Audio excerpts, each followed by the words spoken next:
Okay, everybody, welcome to an interview with Luke Campbell. I'd like to introduce you to Luke Campbell. Luke Campbell, after winning his gold medal in 2012, Olympic gold medal, he was honored by the Queen as an MBE. He is a proud of whole, one of the best fighters in the world when it comes to boxing. He has won quite a lot of awards, and we're really delighted to have him today.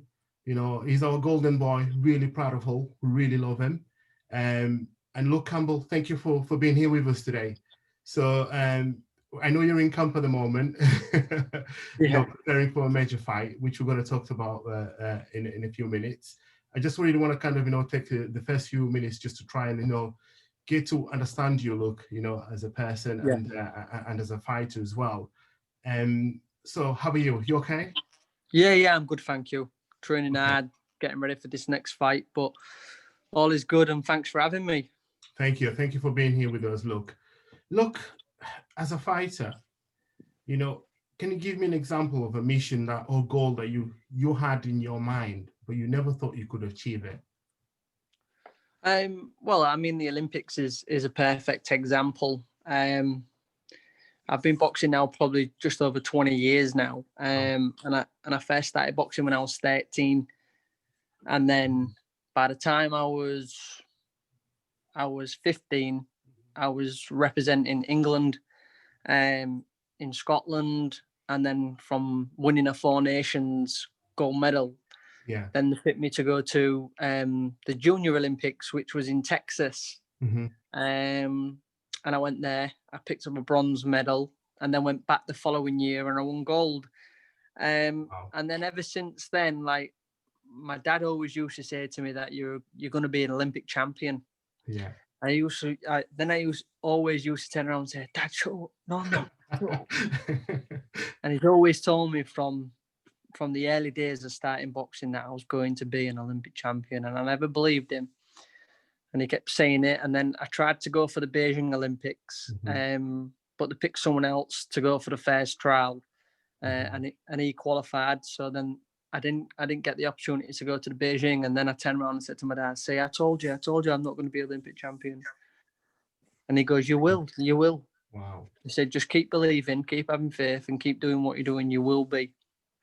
Wow. And then found out that we the next Olympics was going to be in London, which was fantastic. And I was in a good place. I won the European Championships in 2008 in Liverpool, and I was the first Brit to do so in 47 years. And then I think winning that really gave me the confidence in myself to know that I can beat these world top guys and compete at this level and win. And I guess that gave me a good belief of the Olympics. And I used to see myself on the podium, like getting emotional, and then watching someone put that gold medal around my neck. Yeah. But so I had that the visualizing it, but obviously the visualize with emotion, because I used to just sit there sometimes and think about it, and then all of a sudden I'd be crying, tears coming down my face and things like that. And then obviously you got to add your work ethic to that, and that is it. I think a lot of people think that you need something special, that you need, I don't know, you need some magic dust sprinkled on you for you to get there and achieve and win something, but you really don't. Yeah. You need determination. You need to work hard, and you need to see it, believe it, and feel that passion for it, and then just keep working towards it. Because even if I didn't get it, I could live with myself, because I knew I'd put 100% in. I knew I couldn't give any more, and I can live with that. What I couldn't live with is excuses. Oh, I wish I'd have just tried that little bit harder. That's what I can't live with.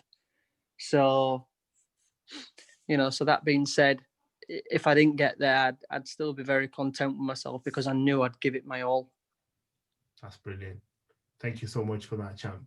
obviously, you know, you're like a lot of people, you've had a lot of setbacks in life, and you know, a lot of you know, on personal level, but also on the boxing Yeah. level. How do you bounce back from that, look? How do you come back from something that's gone really badly? It's easy to be confident when you're Mhm. feeling good, Yeah. but when your chips are down, Hmm. try being confident then. When luck's not in your corner, try Yeah. and keep that confidence then, because that's where it gets challenging, Hmm. and you only really know yourself in them times. Um, Yeah. like I say, when everything's going good, it's easy to be confident, but it's Yeah. only in the down times is where I Yeah. truly understood what I'm capable and what I'm made of. Yeah. No, that's really good. Really good. So, look, you're obviously continuously learning and developing, you know, for business people and people in whether in education or kids that are learning, how important is it to be always learning, continuously developing? Yeah, I guess there isn't much difference really, because whether you walk into your workplace or whether you walk into the gym, Hmm. you have to want to come out Hmm. being better. Yeah. When I walk into the gym, I want to come out that gym a better fighter, better knowledge in the boxing, you know, overall, just better than I was when I went in. And I guess that's the same in business. When you're walking into your office to work, you know that when you finish that day, you want to come out that office thinking, yeah, I'm better now than what I was when I walked in this morning. Mhm. That's brilliant. That's really good. I really agree with you. I think it's key to always be learning and developing. Really good I, shot there. Mhm.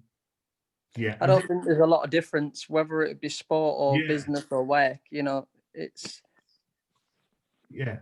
It's no, it's a no. Yeah. goal, you want to achieve something. Yeah. You know, You're right. there's you got to work for it, and you You do. Yeah. 100. create them opportunities, create the luck. Yeah. So look, you know, we all get a bit of, you know, negative criticism and bad feedback. What have you ever had any sort of bad criticism and bad feedback? And obviously, you're in a sort of in on the spotlight, being a professional boxer, and you know, Yeah. how do you cope with that? You know, and if you had one, an example, give us an example of when you had it, and how did you cope with that? Someone's always going to say something. So the best thing is to do is concentrate on yourself, focus on you being able to correct everything you're doing, Mhm.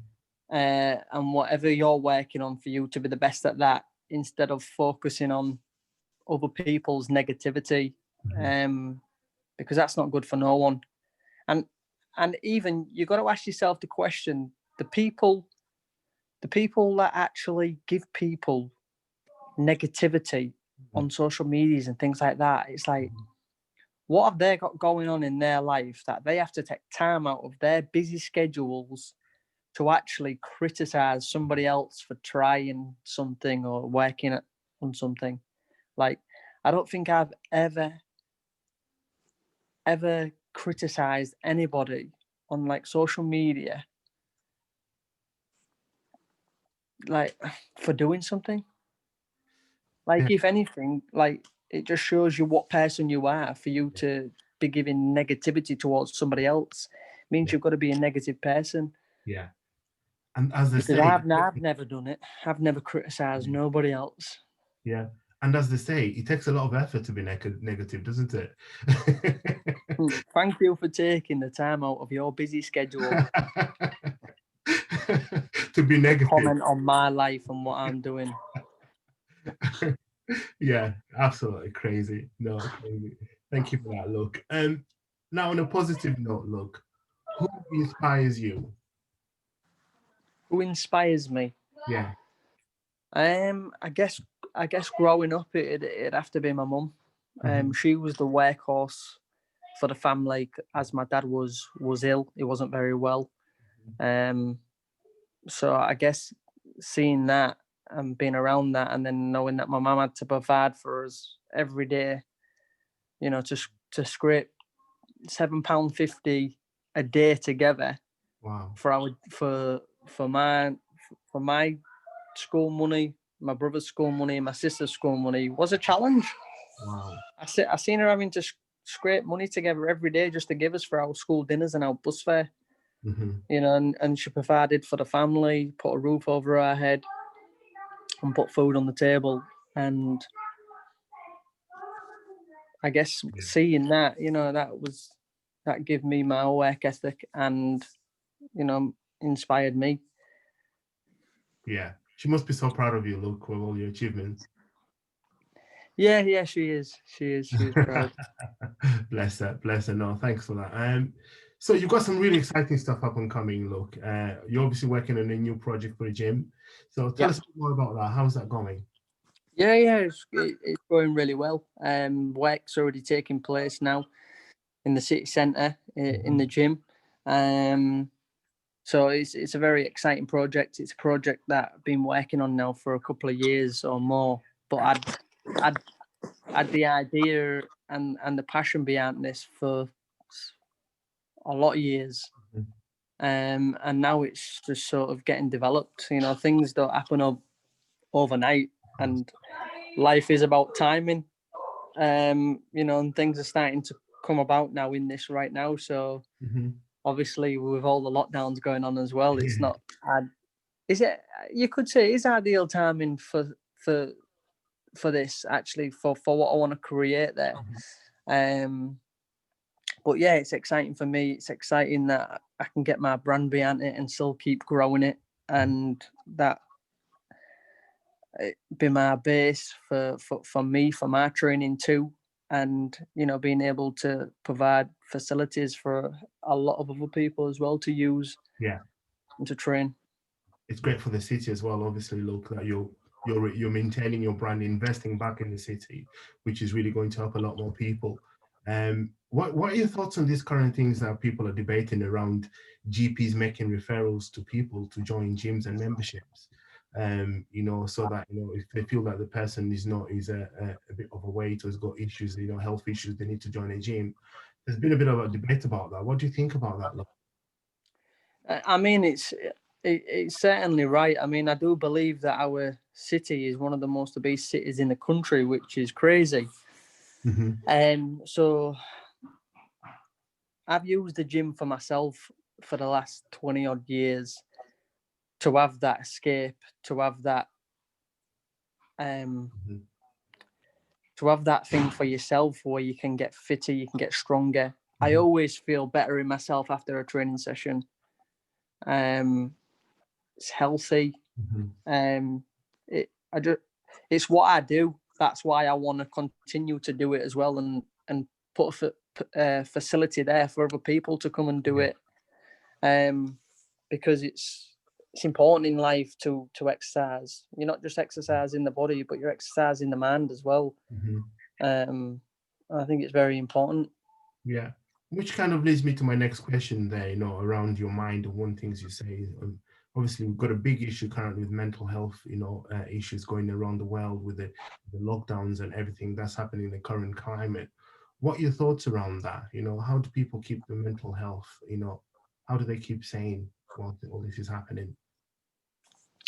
Yeah, I think it's a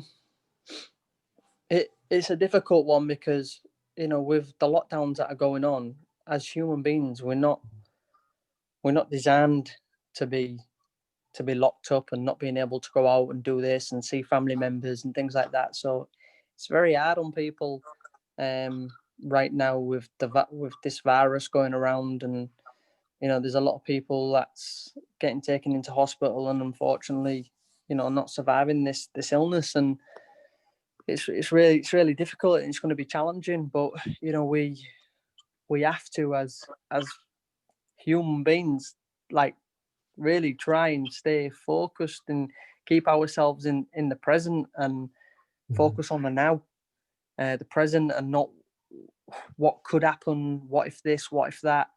You know, we really just got to focus on now and be healthy and try and be positive, and try and think of things that make you happy that you can do once all this is over. Mhm. No, thank you for that. Really, really sound advice there. And obviously, especially in business, we've got a lot of our audiences watching today are business leaders, and they're going through the same kind of thing. Obviously, a lot of the business leaders that we follow and that are really successful, they always kind of relate a lot of their mindset to sports mindset. What would you say specifically to business leaders, that are going through the current pandemic, struggling with their businesses, not knowing where they're going to be able to afford to pay the next wages of staff and stuff like that? What advice would you give to them? I mean, it's always good to have that plan. It's always good to have a plan in place to protect ourselves from the future. So if you have got one of them, fantastic. But I guess it's just win each day as it comes. Yeah. Just win one day at a time instead of trying to win 30 days in one go or 2 months in one go. Just really try and win one day at a time. Mm-hmm. So it's almost like saying, look, don't turn it into a big problem, break it into pieces, and work in small pieces one day at a time, and Yeah, figure out how to solve them. Solve that problem. Just solve one problem at a time. Yeah. And think to yourself, it's what you do. It's what you do. You're a problem solver, and if life would be boring if no problems come at you. So just solve one problem at one time, and then move on to the next if there is any. Yeah, and it makes the victory, I suppose, the winning much more sweeter, doesn't it? Yeah. Enjoy solving that problem. Enjoy solving that puzzle, and then bring the next one on. Fantastic, brilliant. Thank you. Look, what does everyone's fight means to you? I think I've seen that quite a few times. That it's like everyone's fight. I think it relates to a lot. I think it relates to everybody. Everybody is going through the same fight, but because we don't necessarily go out there and start talking about all our problems day in, day out to people, we hold a lot of that in for ourselves. And I just think it's a great name. That, hang on a minute, yeah, everybody's actually going through the sort of same problems. It's not just me. It's all right. Yeah. Because when you think it's just you, that's just fighting these on your own. Yeah. It's a very lonely place. Yeah. And it's that loneliness that ends up getting to us in the end. So yeah, I feel like it speaks volume in what it says, that everybody is going through a lot of the same problems that the next person is.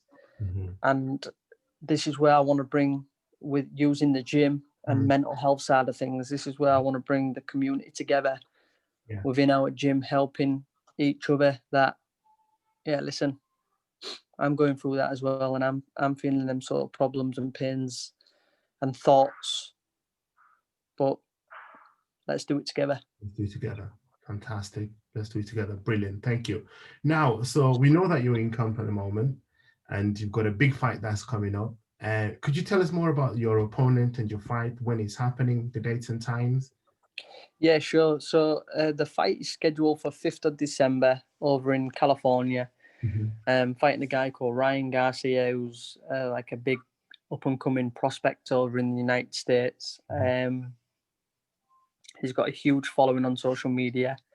The fight for UK fans works out really well because it's going to be on an app called DAZN, and it's £1.99 for a month's membership.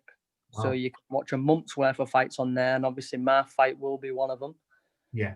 Like I said, it's £1.99, and I think it's going to be showed around about 11 p.m. Okay. On the 5th of December on the app. So it's perfect time for everybody to watch in the UK as well. Fantastic. I'm sure you're going to do really well, look, and we wish you all the best in the fight. And finally, look, thank you so much for taking your time out of your really busy schedule. We know you're a busy man in camp at the moment. Thank you for being part of Tech Week Humber, and we hope that you succeed in your next fight. And we're really excited about your new venture, with a new gym. Thank you for representing our city really well and continuing to be the champ that you are. We really appreciate your time. Thank you so much, Luke. Brill. Thanks very much. Thank you. Cheers. Cheers. See ya. Bye-bye.